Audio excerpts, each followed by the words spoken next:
কমলা ক'লা হোৱাৰ বাবে তাই শহুৰৰ ঘৰৰ পৰিয়ালৰ পৰা বহুত কথা শুনি থাকে, কিন্তু তাই ভাই বোৱাৰী বগা হোৱা বাবে তাইক সকলোৱে বহুত মৰম কৰে। কাবেৰী, গোটেই কেইখন শাৰীয়েই ধুনীয়া। তুমি বগা যে, সেইবাবে তুমি যিকোনো ৰঙৰ শাৰী পিন্ধিলেই তোমাক ভাল লাগে। তুমি দেখাতো ধুনীয়া, সেইবাবে তোমাক যিকোনো ৰঙেই মা, আপুনি কথাটো ঠিকেই কৈছে। মই যিকোনো এখন শাৰী পিন্ধিম। মা, কালিলৈ বিয়াত মই এইখন শাৰী পিন্ধিম, হ'বনে? আৰে বোৱাৰী, তুমি যিকোনো এখন শাৰী পিন্ধিলেই হ'ল, কাৰণ তুমি ক'লা যে, সেইবাবে তোমাক যিকোনো ৰঙে নাচাজেই। কাবেৰীকহে ভাল লাগে, চাবাচোন তাইক কিমান ধুনীয়া লাগিব। মালতীৰ কথাবোৰ শুনি কমলায়ে মনত বহুত দুখ পালে আৰু তেতিয়াই তাই ৰুমলৈ গৈ কান্দিবলৈ ধৰিলে, কাৰণ শাহুৱেকে ডাঙৰ বোৱাৰী আৰু সৰু বোৱাৰীৰ মাজত পাৰ্থক্য ৰাখে। মোৰ গাৰ ৰংটো ক'লা, তাতনো মোৰ দোষ কি? মায়ে কাবেৰীক ইমান মৰম কৰে আৰু মই ক'লা বাবে তেওঁ মোক ঠাট্টায়ে কৰি থাকে। এইবোৰ মোৰ একেবাৰেই ভাল নলগা হৈছে। কথাখিনি কৈ কমলায়ে কান্দিবলৈ ধৰিলে আৰু তাই কিছু সময়লৈকে ৰুমতেই সোমাই থাকিল। পিছদিনা সাগৰৰ বিয়া আছিল আৰু সকলোৱে ফূৰ্তি কৰি আছিল আৰু তেতিয়াই সাগৰে কাবেৰীক ক'লে, বৌ, তুমি এটা কথা লক্ষ্য কৰিবা, মই আৰু সোণিয়া ফটো উঠিলে কমলা বৌ যাতে কাষত নাথাকে, তুমি বুজি পাইছা নহয়? হ'ব, তুমি চিন্তা নকৰিবা, তাইক মই তোমাৰ কাষলৈও আহিবলৈ নিদিওঁ। কাবেৰী খুৰীয়ে মোক ইয়ালৈ পঠিয়াইছে, সাগৰক বোলে কিবা এটা নিয়ম কৰিব লাগে। বৌ, শুনাচোন, মোলৈ এগিলাচ পানী আনাচোন। বৌ, শুনাচোন, তুমি সাগৰৰ বাবে পানী এগিলাচ আনাচোন। কমলাক পানী আনিবলৈ পঠিয়াই কাবেৰীয়ে সাগৰৰ নিয়মটো কৰিলে আৰু সকলোবোৰ মানুহকেই একগোট কৰি ফটো উঠিলে আৰু সেইবোৰ কমলায়ে দেখি কান্দিবলৈ ধৰিলে। মোৰ ভৰিখন অলপ বিষাইছে, সেইবাবে মই বৰযাত্ৰীৰ লগত যাব নোৱাৰিম। মই গাড়ীতেই উঠোঁগৈ নেকি? কমলায়ে নিজৰ চকু পানীখিনি লুকুৱাই গাড়ীত বহিলেগৈ আৰু এতিয়াতো তাই সেইবোৰ সদায়েই সহ্য কৰিবলগীয়া হৈছে আৰু তেনেকৈয়ে এদিন, মা, মই অলপ বজাৰৰ পৰা আহোঁগৈ। বজাৰলৈ আহিছোঁ ঠিকেই, কিন্তু মোৰ আকৌ ঘৰলৈ উভতি যাবলৈ মন নাই, কাৰণ মইতো আকৌ গৈ সেই একেবোৰ কথাকেই শুনিবগৈ লাগিব। তেতিয়াই কমলায়ে বজাৰৰ মাজত ছাইনবোৰ্ড এখনত কিবা লিখি থোৱা দেখিলে। আৰে, ইয়াত আকৌ কি লিখা আছে? ক'লা ৰঙৰ পৰা মুক্তি পাওক আৰু বগা হৈ ইয়াৰ পৰা যাওক। সেইবোৰ লিখা দেখি কমলা বৰ আহক, মায়াৰ নগৰীত সকলোবোৰ পাব। বাহিৰৰ ছাইনবোৰ্ডত লিখি থোৱা কথাখিনি সঁচা নেকি? মই আপোনাক ক'লাৰ পৰা বগা কৰি দিব পাৰিম। মোৰ নামটো মায়া। আপুনি ক'লা ৰংটো বেয়া পায় নেকি? নহয়, মই মোৰ ৰংটোক বহুত ভাল পাওঁ, কিন্তু মই ক'লা হোৱাৰ বাবে মোৰ শাহু আৰু ভাই বোৱাৰীয়ে মোক বহুত ঠাট্টা কৰে, সেইবাবে মই ধুনীয়া আৰু বগা হ'বলৈ বিচাৰোঁ।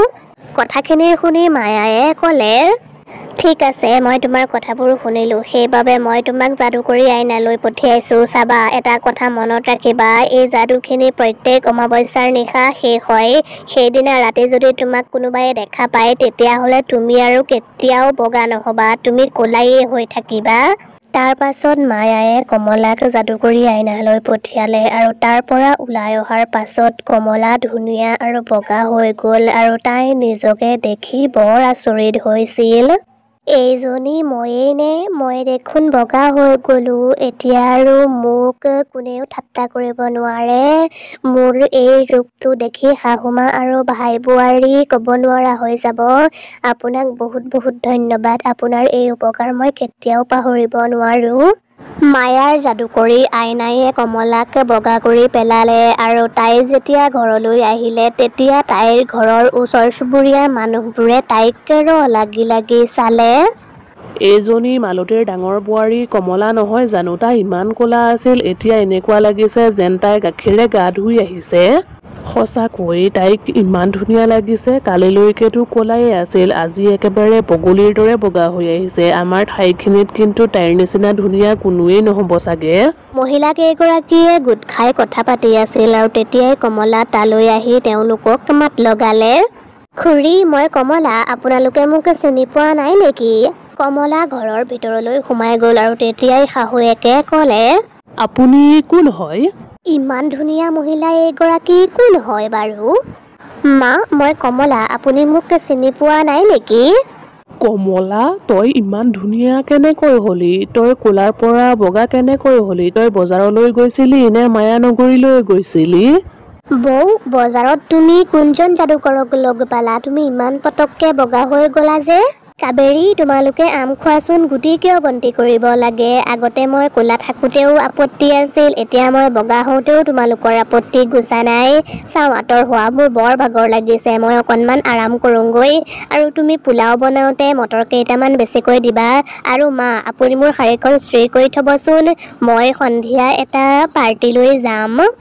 এইজনী আমাৰ কমলা বোৱাৰী হয়নে, নে তাইৰ ঠাইত অন্য কোনোবা আহিলে? আগতেতো তাইৰ মাতেই নোলাইছিল, এতিয়া তাইৰ মুখখন চলিছে দেখিছানে নাই? আৰু বাহিৰত ইমান মানুহ ৰৈ আছে যে কিয়? আৰু আপোনালোকক কি লাগেনো? মই শুনিছোঁ আপোনাৰ বোৱাৰী বোলে ক'লাৰ পৰা বগা হৈ গ'ল। আপোনাৰ বোৱাৰীক আমি চাবলৈ আহিছোঁ। চাওঁচোন, তাইনো এনেকুৱা কি লগাইছে যে তাই ইমান পটককে বগা হৈ গ'ল? আমাৰ ইয়াত নাটক চলি থকা নাই নহয়, যাওকগৈ আপোনালোক ইয়াৰ পৰা। আৰু আমাৰ ঘৰত পৰি নাই নহয়, আপোনালোকে যে চাবলৈ ব্যাকুল হৈ আছে।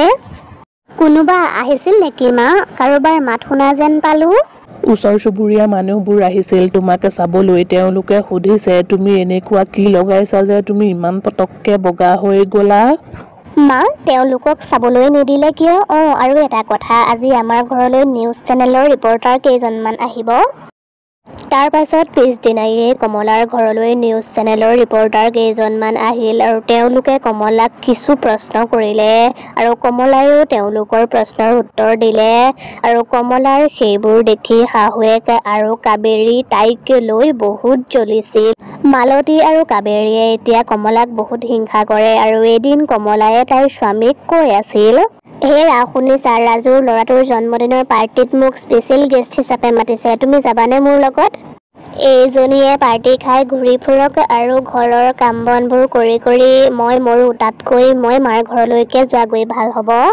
তাৰ পাছত পিছদিনায়ে কাবেৰীয়ে মাকৰ বেমাৰ বুলি মিছা কথা কৈ তাইৰ স্বামীৰ সৈতে মাকৰ ঘৰলৈ গুচি গ'ল আৰু কমলাৰ স্বামীও কিবা কামত চহৰলৈ যাবলগীয়া হৈছিল।